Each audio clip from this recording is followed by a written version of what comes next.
And here we are live at the McSherryStudio. How are you doing? This is Kevin, and you can see behind me my studio is in a bit of darkness at the moment, but you know, it looks warm, doesn't it? Even though it isn't really warm. But anyway, hello everybody. I hope you're well and you're ready to see some nice art and to talk about all things painting. I've been preparing for this for quite some time, and please forgive me if things go a little bit awry sometimes, because I'm not really used to the software end of things. It can sort of be a little bit sort of daunting, I think, especially when you're on your own. But you know all about that kind of thing anyway. I don't know whether you've ever tried to go to do a live stream or anything, but that's it for an introduction anyway. I'll tell you a little bit about myself, because this is the first time you've probably ever sort of heard my voice or whatever. But when I was a young lad and just about to go into the field of work, instead of going to university, I did an apprenticeship in printing. And that lasted for 17 years, and I had absolutely no ambition whatsoever to be an artist at that stage. I suppose with the arrogance of youth, I probably already thought I was, because I was good at drawing at school. But it turns out it takes an awful lot more than that to make the artist. So for 17 years, I just did industrial work, but I learned a lot, and of which more later. So it'll cycle back round to that subject anyway. But what happened was that new technology came in, and it absolutely sort of destroyed my industry, the printing industry. And I wasn't really even a printer. I didn't operate printing machines. I used to produce film, in order to make the plates, in order that the printer could actually, do the printing job itself. So please tell me, actually, sort of, if you can hear me. Just give me a thumbs up. I actually don't know how to view anything that you might indeed be saying to me. But let's have a look. Anyway, but it doesn't matter. So, so I was in the printing trade. It was really sort of grinding to a halt about the mid-90s, as technology really sort of came in a big way. And even one of the journeymen, when I first started, I hadn't been in the place a month, and he said to me, Bill, his name was, and he says, Kev, get out of this trade. It's dying. This was 1979. I thought, what's he talking about? But he obviously had some kind of prescient notion about what was going to happen that I certainly didn't. I kind of probably didn't know it was going to happen until a week before I kind of left my last job. But anyway, what happened was I left the last job that I was in the printing industry, and I knew that it wasn't going to sort of work out for me anymore. And that is where my artistic journey began, because I kind of decided to myself, well, if I can't do this, maybe it's an opportunity. I was 33 at that stage, and I'd just become a father. Been married sort of the year before, and just become a father. Had a mortgage, and I thought, well, if I don't do anything now, I'll probably never do it. And like that, I kind of fell into I fell into this sort of world of illustration. And in fact, it wasn't illustration at first. It was cartoons.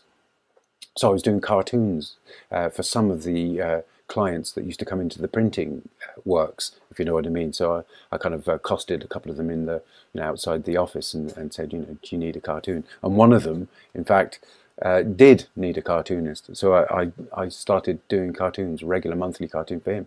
There was no money in it, but it started me off.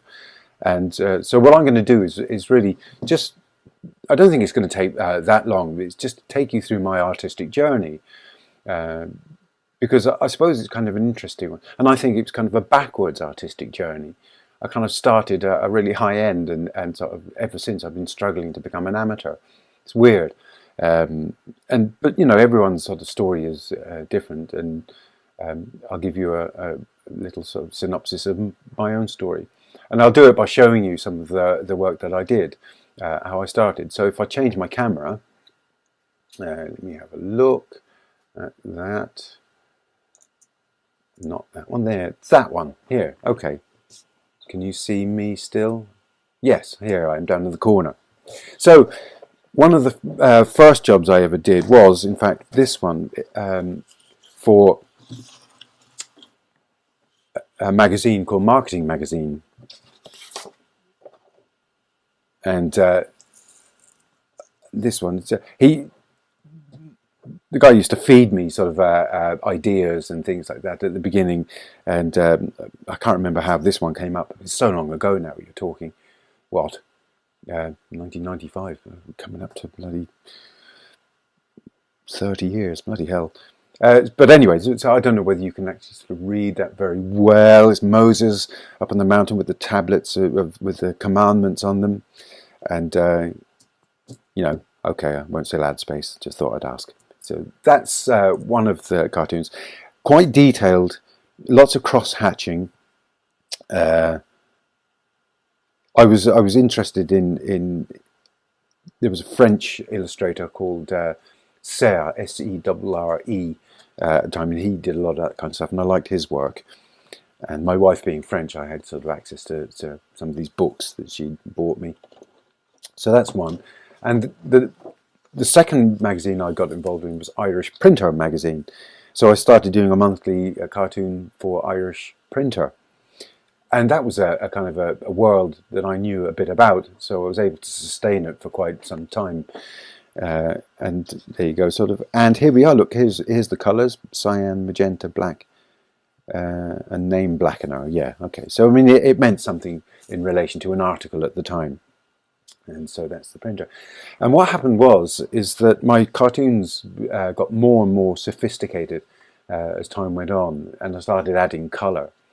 And I ended up going to, you know, trying my hand at doing sort of full colour illustrations. And I wanted to get into the newspapers, specifically the Irish Times, but I kind of, the style that I was doing at the time, all acrylics, you know, of course. If you can see there's a bit of a glare on that, and I'll just tip that up there. So this is an illustration I did for a designer, in fact. I can't, it's so long ago, I can't remember what it was, you know, who the designer was or what the actual job was.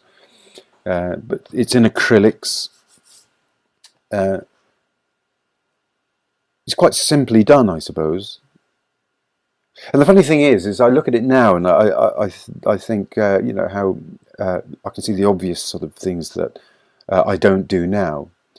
And I didn't know how to paint properly, because illustration isn't really like being a painter.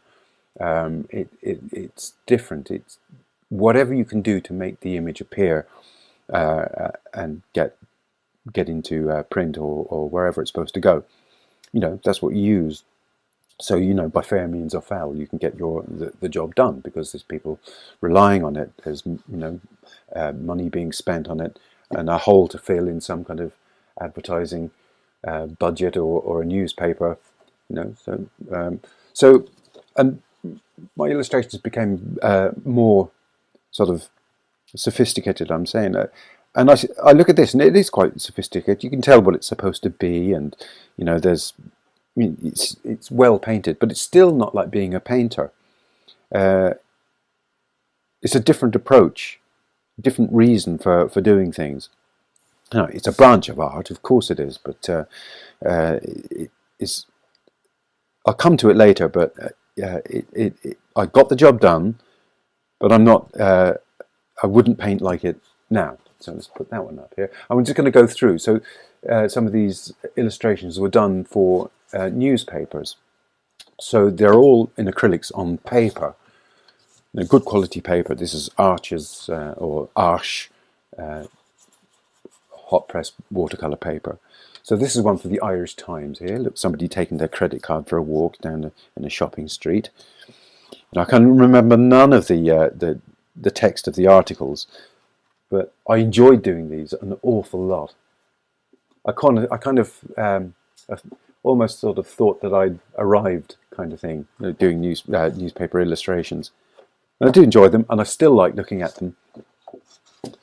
And more to come.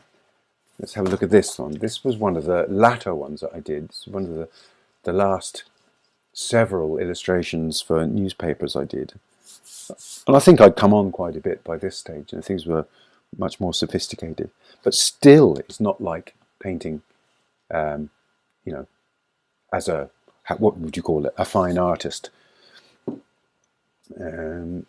This one was done for my agency. I had an agency in Toronto, actually, that served the North American market. So that was some magazine, I think a legal magazine. Back to the Irish Times again. Let me push that out of the way. The Irish Times again, sort of very businessy. I did a lot of illustrations for the business section of the Irish Times.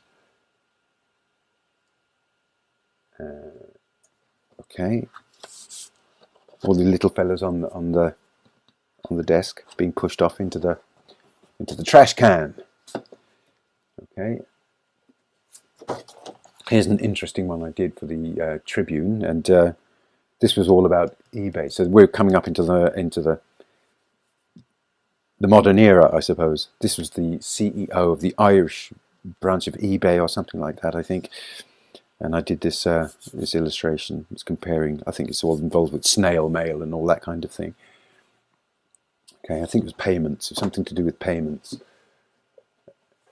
Here's one I did to do with dentistry. Still acrylics on paper, and you can see that margin where the brown craft tape is.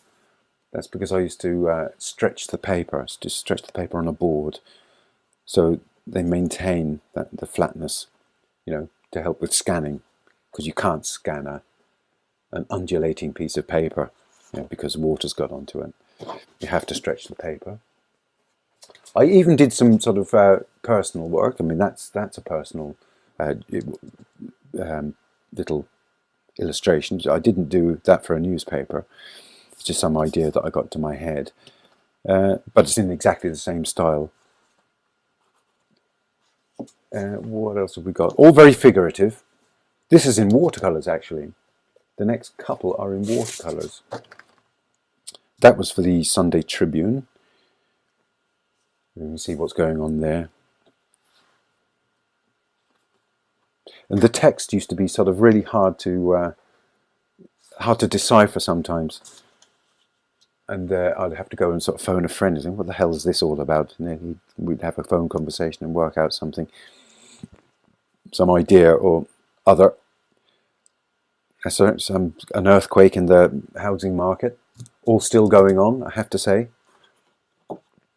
People still can't buy houses, young people. Let's have a look at these two. Okay, so this, I think, was a job for a newspaper. Snake oil. Can't remember the context of the text. Move that aside. Bit of stylistic change there. And then through my here, let me have a look. I've just found a couple of newspapers from the time. Look, that was one of my illustrations that went into the newspaper. What is it? May the 14th, 2003. Okay, so that's kind of near the end. It all kind of fell apart about 2005. I stopped getting the newspapers in. I think that's the only one, isn't it? Oh, here, look, there's another one here underneath. I think this is an earlier one. Oh no, 2003. Yeah, another one in 2003. And I used to get a lot of work. It was I was on about 10 years of regular work from the newspapers. So I had a good run. You know, it's hardly likely to come back now, is it? With the state of sales in newspapers and magazines. This is quite a bit more recent. This is only about 7 or 8 years ago, and I think my style had grown a lot by then. So that was a little personal job I did. So it's a present for a friend, which I still haven't given him. I've got the thing in my stores. Yeah, so if you can go up close there, you can see. Yeah. Acrylics on paper again. What do I call that? I always mark them on the back. Sir William Marshall of Kilkenny. Yeah, and these ones I'm kind of proud of as well. So because sometimes I got work for graphic designers, and that was always kind of really nice work, especially when it was to do with wine labels. So this is a job for a wine label in the States, and I enjoyed it very much. Can't remember why it came out like this, but there was a kind of a spate, probably still is, of really nice illustrative storytelling wine labels that you don't really get in Europe. Europeans like their wine labels to be plain, especially the French. The French, when they see a highly illustrated, decorative, or beautifully designed wine label, that they mistrust the wine, because they're thinking, why would you need such a sophisticated label? It's the wine that should be the thing. They just think in a different way. Here's one for a blueberry wine, which would be a certain no-no in France. I can tell you that. They wouldn't touch the stuff. But it's, I suppose, big in California, I suppose. And so that was a blueberry wine. And so these two lovebirds was the idea behind that. Okay, there you go. Really enjoyed doing that job. And my favourite one of all of them was this one, which I did the illustration, and the wine. What would you call it? Vintners? No, the winery, I suppose, didn't even have a name for the wine, and I managed to come up with one for them. So I kind of helped with the branding as well, which is unusual. And this was kind of. I was in a French Cultural Institute in Dublin, and one of my wife's friends was there, and I asked her just to quickly pose on the desk, so with her hand under her chin like that, and base this wine label illustration on her. And there's a space for the date, the year of the wine, and it kind of harks back to Mucha, Alphonse Mucha, that kind of style, the fin de siècle era, Art Deco, no, Art Nouveau, isn't it? Sort of a bit Art Nouveau, a bit surreal, that kind of thing. So what happened then is I got a big job from my agent for a string of restaurants in Canada called Swiss Chalet, and I did these huge paintings of food. And they were big, they were 6 foot by 2 foot, and then they expanded them. They doubled that to print them and to put them in the restaurants. I've never been to Canada. I've never been to a Swiss Chalet restaurant. I'm sure it's lovely, especially if my illustrations turned up there. But so that was 2008, and it was a huge job, and it took me all year. And but basically, that job, I learned to paint properly, because in the end, they first of all, they were saying they wanted these really sort of impressionist paintings of food, and quite lively, colourful. But in the end, all they wanted was more or less still lives. So I started painting still lives, and around about the same time, I think it was just a couple of years earlier, this internet-based movement of daily painters started to grow. And they were posting, I think Dwayne Kayser was one, Carol Marine was another, two of the most famous ones. And they they more or less kickstarted this movement, internet-based, and I kind of went along with it as well, because I thought, God, yeah, if I did these small paintings every day, and I'd take off, and I'd learn to paint properly, which I actually hadn't done up until that point. And so I kind of went to back to first principles, and I started to paint these small paintings. So I'll show you a few here of the kind of things that I mean. And I think this led on to something else, which I'll tell you in a minute. So I'm not sure what the colour is like there, but a couple of lemons. They look very warm on the screen, but they are kind of warm lemons from Capri that my wife brought back, and I painted one of these one day. Here's my, what do they call it? Bialetti mocha cafetiere. So that's they're just small. You choose a single object, and you paint that. And you're probably only going to spend an hour to an hour and a half on the painting because they're so small. Look at the size of my hand comparison. It's almost postcard size. Okay, and here's another one. So, I painted tons of these things. If you paint a painting every day, you end up with hundreds of them. I sold many of them. I still do them now and again because of what this all led up to. And I suppose what it led up to was teaching. Because I thought, well, my painting sort of skills, I suppose, that I'd honed through illustration, and then sort of turned into a proper painting practice, like the fine art painting practice, like going back to first principles about alla prima painting, that kind of thing. Plus, going back to the printing, it was a knowledge of colour, which was the kicker, because people think they know about colour, but they don't really know about colour. Printers know about colour, and the scientists that developed the colours that are in use in your desktop printer as well: cyan, yellow, magenta, and black. The process cyan, process yellow, process magenta, process black. They'll give you the widest gamut of colour, of truest colour. Whereas painters, they're tied into a traditionalist palette. So if you want a warm red, you get a cadmium red. If you want a cool red, you get an alizarin crimson. So they have earth colours on their palette.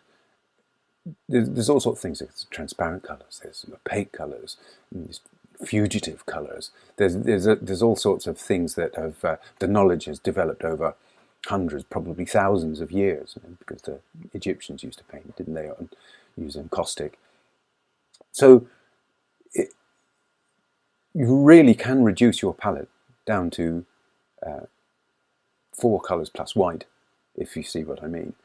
And really, if you wanted to, it could be 3 colours plus white, because you don't need black in a painting.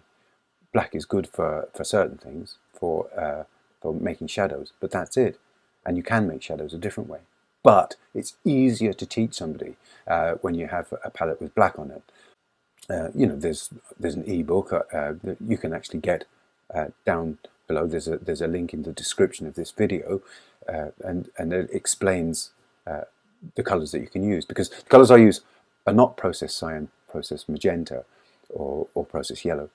I've substituted colours that are commonly available here, at least. If you're in the States, or you're in a country that doesn't have Winsor & Newton paints, for example, you'll have to find out what acts in the same way. Which blue acts, behaves like a cobalt blue. So you need a blue which is in the middle of the colour wheel, not too red like ultramarine, and not too green like cerulean. Cobalt for me is a blue that's in the middle. And in red, you don't want a red that's too warm, too going towards yellow, which is like cadmium red, or going towards blue too much, like alizarin crimson. You want a red which is in the middle. And I've discovered that permanent rose behaves like magenta in that circumstance. Cadmium yellow pale hue is a good analog for process yellow. Very similar, and ivory black is, it's weak black, which is what you need. And the white I use is titanium white, and I'll show you these. So let's have a look at this. Okay, just grab them from over here and make a racket while I'm doing it. Okay, so here's my palette. Now that's flake white hue, so that's an imitation lead white. I won't use lead white, it's not good for you. But normally I use titanium white. And I use titanium white because titanium white is, it's got good covering power. Zinc white, I don't really care for it very much. You can make a titanium white weaker by putting in medium into it, but you can't make a zinc white stronger. So you're kind of stuck with a weak white and when you might need a strong white. Okay, so we've got cadmium yellow, light hue it says here, in the other range it's pale hue, permanent rose, cobalt blue, ivory black, and I also have burnt sienna on my palette, and I use burnt sienna for my wash and for drawing, and then sometimes making chromatic darks. By mixing it with blue you get a very dark, because you wouldn't use a black for a very dark. So that's my palette. Okay, so put that over here and just change cameras again. It's a palette that works. All palettes have a drawback. They have something that they're not quite good at. All of them. So, for example, in my palette, the McSherry palette, it can make purples, but they're never as bright as you might want them if you're, for example, painting flowers, like violets or something.